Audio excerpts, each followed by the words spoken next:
A couple of months ago, I got some pears, and now they've fermented into this cider. And I got enough juice to fill this carboy with just a bit of headspace, and that's all taken up by CO2. I was able to do that because I racked it right before it finished fermenting, so it still had time to produce the CO2 and push the oxygen up out of the airlock, but I had gotten it off of most of the particulate matter and dead yeast that typically falls out of suspension. But anyway, because nature doesn't care about our gallons and liters, I got a little bit of extra juice that I racked out of the vessel that it was sitting in. Now, the vessel it was sitting in left a ton of headspace. It only went up maybe to about there, so all of that was air. And when there's a ton of air, you'll get stuff growing in there.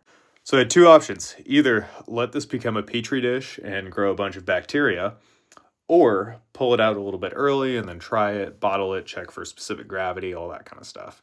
So that's what we are doing in this video. Now you might be wondering, why is this so cloudy? When that one isn't as cloudy. It's still kind of cloudy though.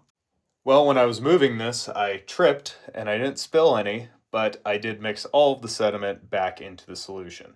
But since this is extra stuff anyway, I'm not really that concerned about it. This may not even get bottled.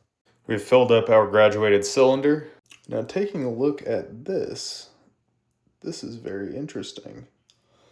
This has definitely fermented. I can smell it. It has alcohol in it. The gravity has dropped from the original gravity to now, but that is real high. It's like 1.01, which means that there is still a fair amount of sugar present in this, which is awesome.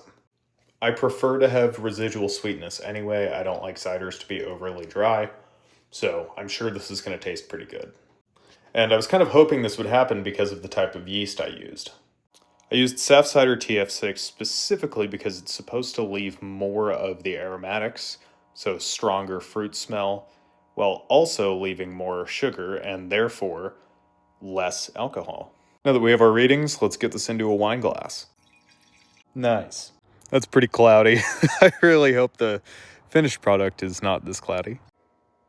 It's got an interesting nose on it. I'm getting like blueberry and apricot. The sweetness and alcohol is like perfectly balanced. This is very odd. What do you think? She's not about it. That's really weird.